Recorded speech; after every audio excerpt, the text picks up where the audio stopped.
So I really enjoyed these 2 days here with you, and I wish all the best for both projects. So in my presentation today, I will introduce planning and construction of mining town, a miner town and new town, Velenje in northeast Slovenia. And at the same time, I will also investigate the shifts of mining identity in the town between late 1940s and until the end of the 1970s. And in the first part of my presentation, I will also briefly try to compare the planning of Velenje with the new mining town of Havířov in the Czech part of Czechoslovakia. So very briefly, before I go into the details, Velenje developed from a little provincial market town to a planned modern version of a miner colony in the late 1940s, to a modern new town center in the late 1950s. And in the 1950s, the superior workers, as Tito used to address the miners, were essential in building the new town. In the 1960s, the mining industry, not just in the region but worldwide, faced a crisis. As well in the town, light industry started to be prioritized to heavy, and in Velenje Gorenje company became the second leading employer in the town. And then in the 70s, the town faced new migration of workers to work in a mine, but this time not from Slovenian rural surroundings, but especially from Bosnia and Herzegovina. And this changed its national structure, but also the value of the miners' occupation. So Velenje is a town in Šaleška Valley, and in the beginning of the 20th century, the eastern part of this very small valley, which first belonged to Austrian Lower Styria and then to Yugoslav Dravska Banovina, was inhabited approximately with 12,000 people. And one of the biggest employer in the valley was the Velenje coal mine company. The number of workers fluctuated, but in general, around 500 workers were employed in the mine, mainly poor farmers from rural surroundings, while the professional miners rather went to Germany, where the salaries were much higher. Those workers who were not coming to work from the rural surroundings lived in the apartment houses provided by the company in the village near the mine. Here we can see on the photo the market of Velenje just before the end of the First World War, and then the mining colony, not in the town but nearby. So mining activities did not affect the identity or architecture of the town itself. The mining colony and the main shaft were outside the town and could not be seen from the town. In the first post-war years, the excavation of a coal mine company in Velenje had to increase as heavy industry became a priority in the federal and republican plans. The miners had found living conditions in Velenje very bad, as they were accommodated in barracks. In 1948, a plan for settlement for new coming miners was planned by a functionalist architect. His name was William Stremetsky. And here I would like to explain a little bit more about the conditions of architecture in post-war Slovenia and compare it with the one in Czechoslovakia. Unlike Slovenia, Czechoslovakia, or its Czech part, was one of the most developed, industrialized and urbanized part of the Austro-Hungarian monarchy, with very strong workers' movement and strong communist party throughout the interwar period. After the First World War, architecture was one among tools for the new Czechoslovak state to show the progress, how progressive the new country is. During this time, new company towns like Zlin of the Batya Shoe Company was constructed. The company opened its branches all around the world, also in Borovo, in today's Croatia. The company in Zlin had its own architectural department, and in interwar Zlin, where the plans for the first Czechoslovak prefabricated buildings or Panelachs, or in German Plattenbau, had been made. This is architecture which is nowadays contextualized mainly within a state socialist context, but its origins is in the interwar period. So Czechoslovakia has history of industrial cities already before socialism. It had very influential avant-garde, committed to socialism and the functionalist conceptions of architecture. Many Slovenian students of architecture, especially functionalists, studied in Prague. But functionalist architects were not really appreciated in Ljubljana, not in the interwar period, but also not after the Second World War. When after the Second World War in Czechoslovakia, the pre-war leftists took the leading position in architectural institutions, in Slovenia those architects who made attention to the social component of the architecture did not get the prestigious post-war projects. For example, plans for Nova Gorica were made by the former Plečnik student and young new professor at the Faculty of Architecture in Ljubljana, Edvard Travnikar.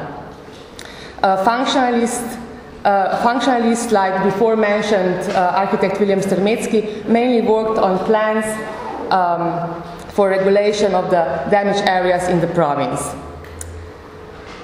So the houses planned by Strmetsky for Velenje miners were a great example of functionalism. Living spaces were south-facing, whereas additional facilities and all the stairways faced north.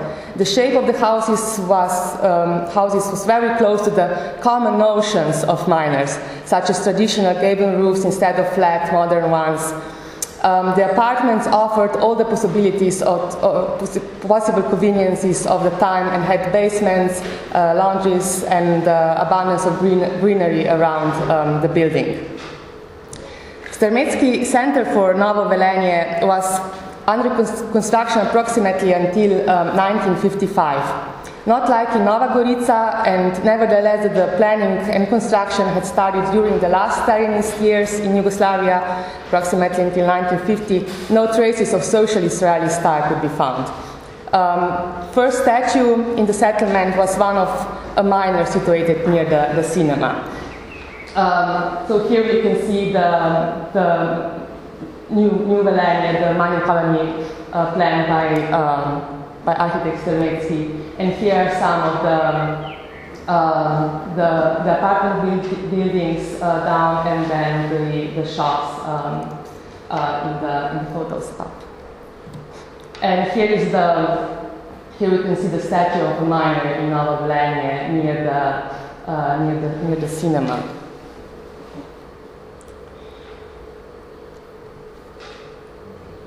In Czechoslovakia, after the war, but before the communists take over in 1948, in the villages around Ostrava, this is in the east of the Czech part of Czechoslovakia, where the new town of Havířov was to be situated, the first apartment blocks for a mining colony started to be constructed.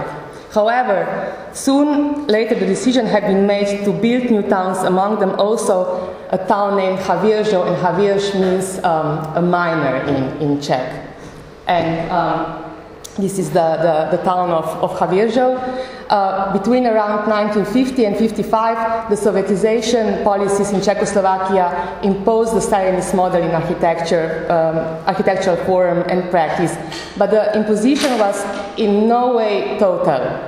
Czechoslovakian architects developed a national form of socialist realism, which was called Sorela, and celebrating the national heritage and portraying scenes from everyday life. Here, for example, you can see the plan of Havířov. This is in the second photo, we can see the House of Culture with Renaissance elements. The period of Renaissance still is very important period especially in Czech history, and the Czech architects wanted to embrace that. State socialist regime made many promises that ultimately could not be fulfilled. But I would say that new towns were a genuine attempt to provide good living conditions for the workers, and that they were conceived as a vision of the beautiful socialist future, not a utopia in the sense of something so perfect to be impossible. And why this example from Czechoslovakia is now important for the Yugoslav one. I wanted to show that when communist Czechoslovakian state in the early 1950s sponsored the plan for the new towns built, the leading authorities in Slovenia considered mining colonies to be sufficient to the workers, not towns. But the story of Velenje is, of course, not done yet. In Velenje, after about 1953, the plans began to change again. In this part, the following part, I would like to stress out the importance of individuals in town planning. The purges caused by the Yugoslavian expulsion from Kominform influenced also the coal mine company Velenje. In 1950, a former deputy director of the Republican Directorate for Coal was sent to Velenje to become director of the coal mine company, a company which he called the chicken mine, because it was so small. At the end of the 1950, he began his punishment as director of the Velenje coal mine company, and in Velenje he presented himself as a very disciplined, modest man whose only concern was to increase production and to provide better conditions for the workers. Indeed, he started with the reorganization of the company, introduction of payment by effect, and improving workers' employment conditions. During the first years of his directorship in Velenje, the construction of Novo Velenje continued on the right bank of the river, according to Strmetsky, so the first architect plan. But soon the decision started to arise to move the center to the left bank, and instead of a colony-like town, to build a modern center, modern town. Director's vision for the new center was something similar what he saw on his business trips. For example, to Zeltweg in Austria or in West Germany, he was very impressed by the settlement of the Siemens company, admiring its building arrangements, its square-shaped market, and its abundance of green areas. The Velenje coal mine company invested and directed the money from the increased production into the construction of new town. As not enough money came from the Republican or federal funds, a lot of work had been done voluntarily by the miners and town inhabitants. Here, the voluntary work during the mid-1950s. Until mid-1960s, volunteers contributed over 1 million voluntary hours in town construction. Regulation of the riverbeds, digging the trenches for plumbing and telephone cables, and so on. Although the majority of Velenje residents, mostly miners, were happy or indeed enthusiastic participants of voluntary work, the work was not strictly speaking voluntary, since a specific number of hours of voluntary work was conditioned for the possession of the right to housing. In 1960, the management committee of the Velenje coal mine company decided that each worker who had received an apartment but had not yet fulfilled the conditions for voluntary hours needed to pay for each unfulfilled voluntary hour. So the new town square in Velenje, which can be seen here in the slide, is a concentration of modern architecture. The most dominant building on the square were administration building of the coal mine company and the House of Culture. The buildings of the town hall and building of the People's University were also situated on the side of a big square. The town hall, in particular, was the most consistent derivation of Le Corbusier's expression, with the building floating freely on pillars. Voluntary work was important tool to consolidate the power of the local authorities, which at the time was represented mostly by the administration of the coal mine company. In 1959, the opening of the town center was first planned for 3rd of July, which was the Miners' Day, but because most of the buildings were still not completed, the ceremony was postponed to December. So here are some more photos of the new town center, the House of Culture from behind, the skyscraper. I will talk a little bit more about skyscraper later, and the town hall, the building on the pillars. And here is the opening of the town center in 1959. At the ceremony, it was clear that Velenje is a mining town. The facade of the House of Culture was still not done and was therefore covered with a cover with a miner symbol on it. When entering Velenje from the main town's arteries, the only skyscraper at the time situated near Doktorska or Miner Street was easily observed. So on the skyscraper there was a sign, there was a mine symbol. On the top of the building, a big mining symbol, crossed hammer and scissor was situated, bearing the greeting below "Srećno" or "good luck."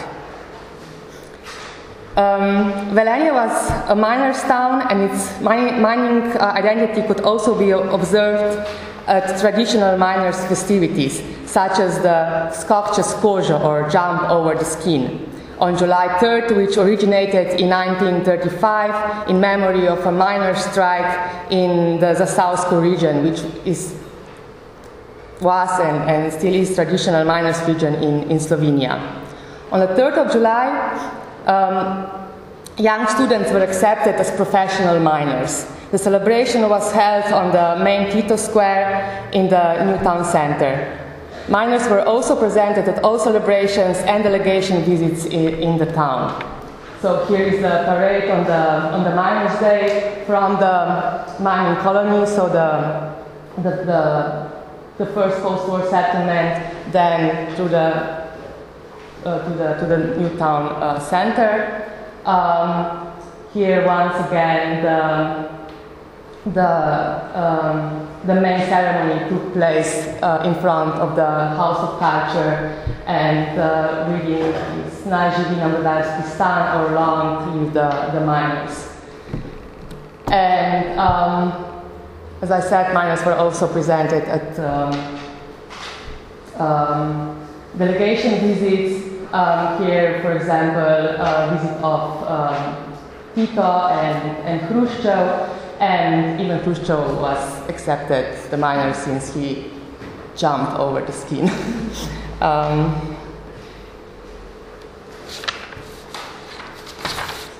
The first and only museum, coal mining museum of Slovenia in town, was therefore dedicated to mining and was placed in the prestigious location of a medieval castle, a visual landmark of the Šaleška Valley. In 1958, at the peak of the construction enthusiasm in Velenje, in the traditional mining area mentioned before in Zasavje, which was also the birthplace of the Slovenian Communist Party, the first massive organized strike in Socialist Yugoslavia took place.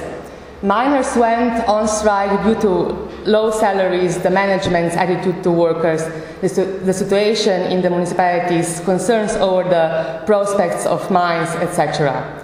The miners claimed that they were striking against bureaucratization and claimed 50% of the profits for themselves. So at the time included the director of the coal mine company in Velenje was winning his battle. The former, what he called chicken mine, was becoming one of the most successful mines in the country, and the old-fashioned mining colony is a modern mining town. Although the Republican and federal leaders were not interested in the construction of new Velanje, or were even opposed to them, the 1959 opening came at the right time and could be used to show the correctness of the Yugoslavian way. So now I would like to turn into the 1960s and 1970s and show how once praised miners' occupation was contested by turning the economy towards light industry and by the national reasons. By the late 1950s, instead of heavy industry, the priority turned towards light industry and consumer goods. In the late 1950s, the Gorenje company had about 130 employees. Half of that number were women, mostly unskilled workers. As the Velanje coal mine company was seeking a solution to provide jobs for the miners' wives, its director offered old company houses to the Gorenje company. After the Gorenje company had moved to Velanje, women represented 70% of the company workforce.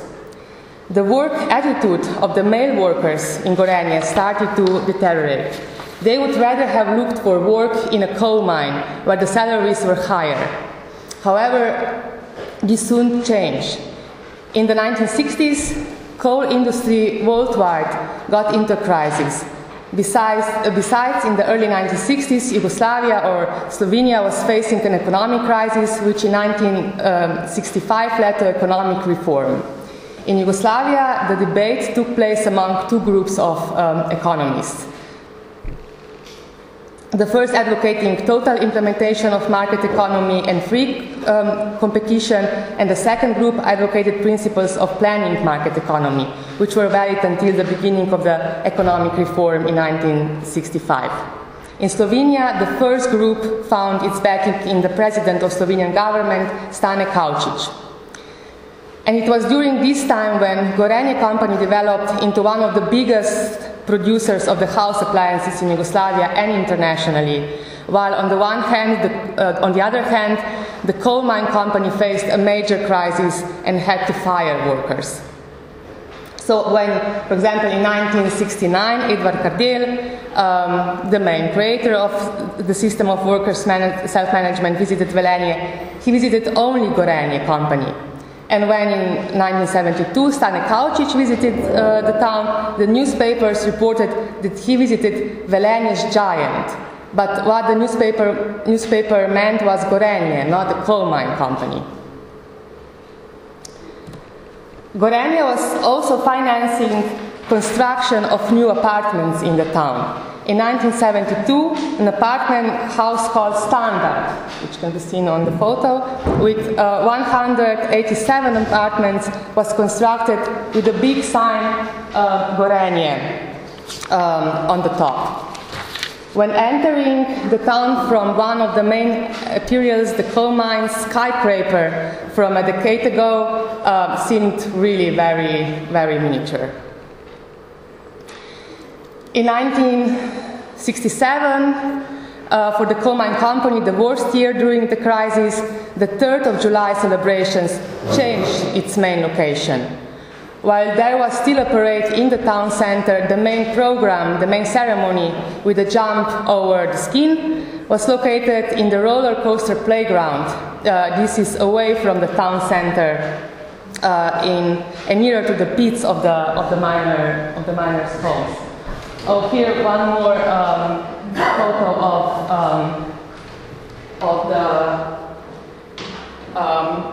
of Gorenje new apartment building. Here is Gorenje company, and here is the coal mine company.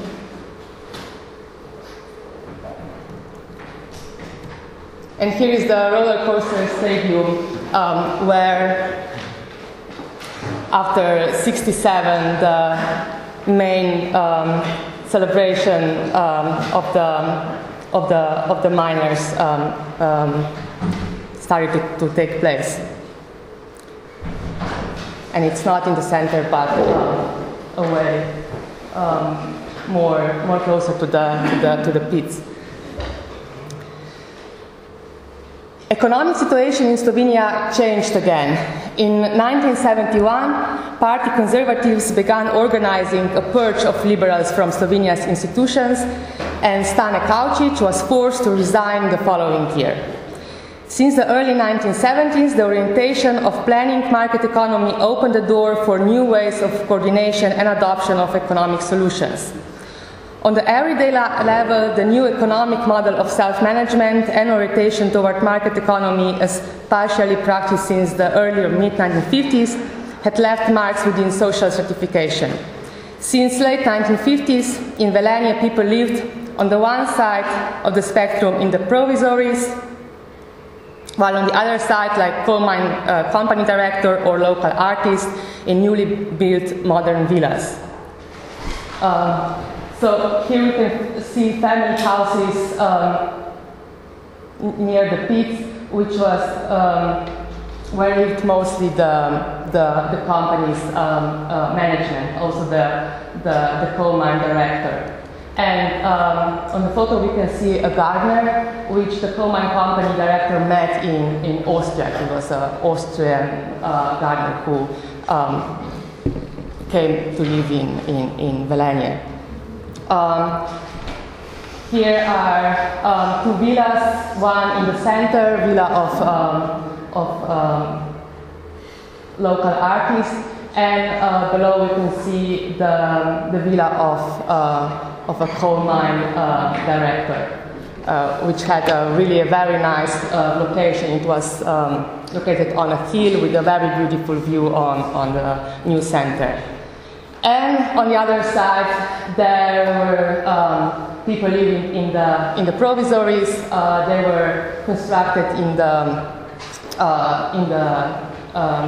late 40s and removed them only in the mid 80s.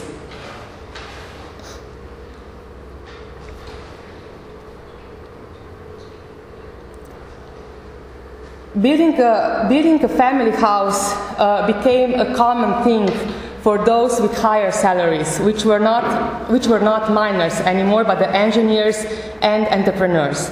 In 1973, there was the first post-war strike at the coal mine company Velenje.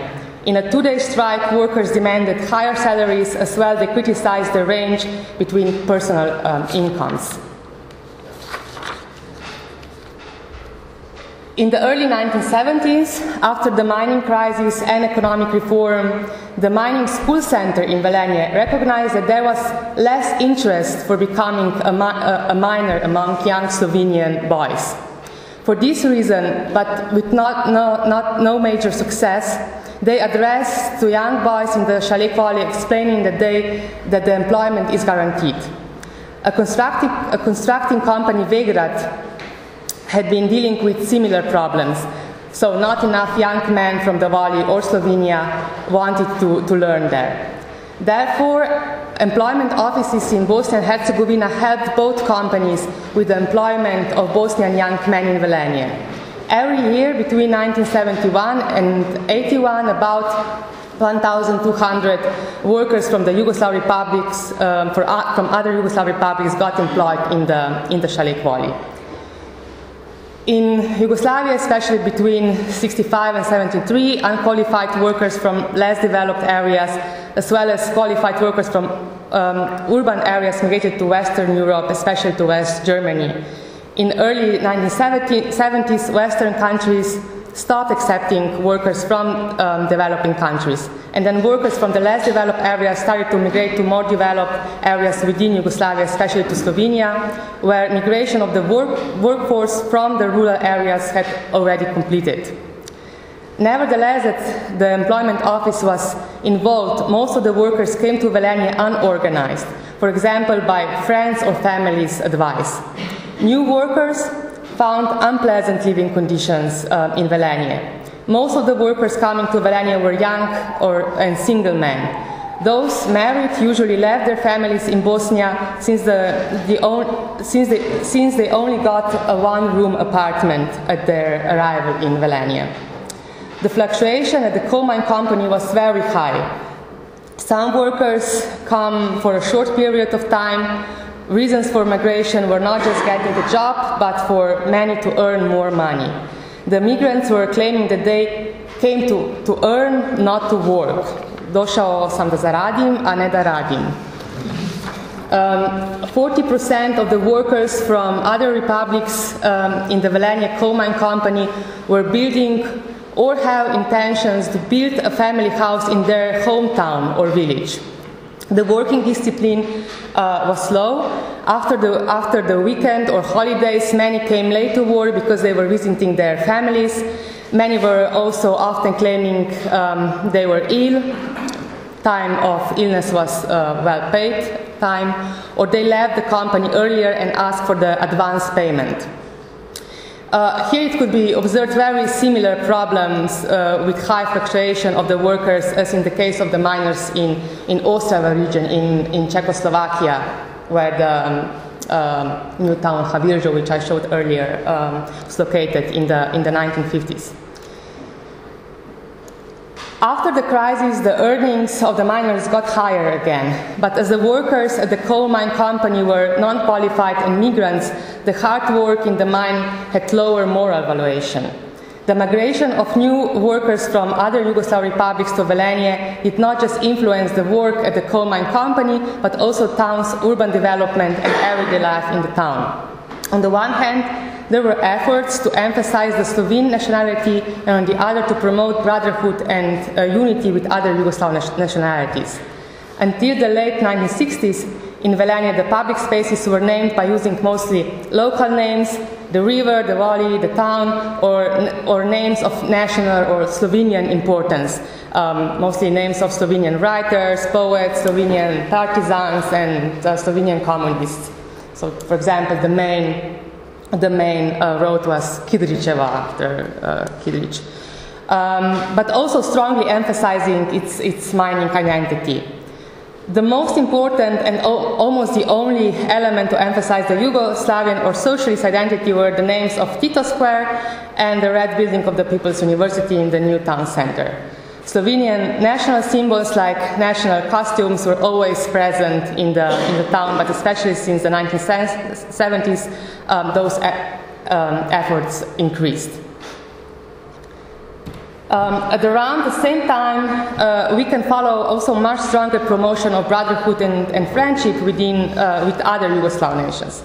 Streets in the new neighborhoods, which were built mainly in order to accommodate new coming workers from other republics, were named, for example, Vrnačka Banja Street, after Serbian town Vrnačka Banja, with which Velenje just became a twin town. Or in 1978, a new school opened named after Veljko Vlahović, a Montenegrin communist, and then in 1978, in the local newspaper published an article titled Velenje, Yugoslavia in Miniature. And I will stop here. Thank you.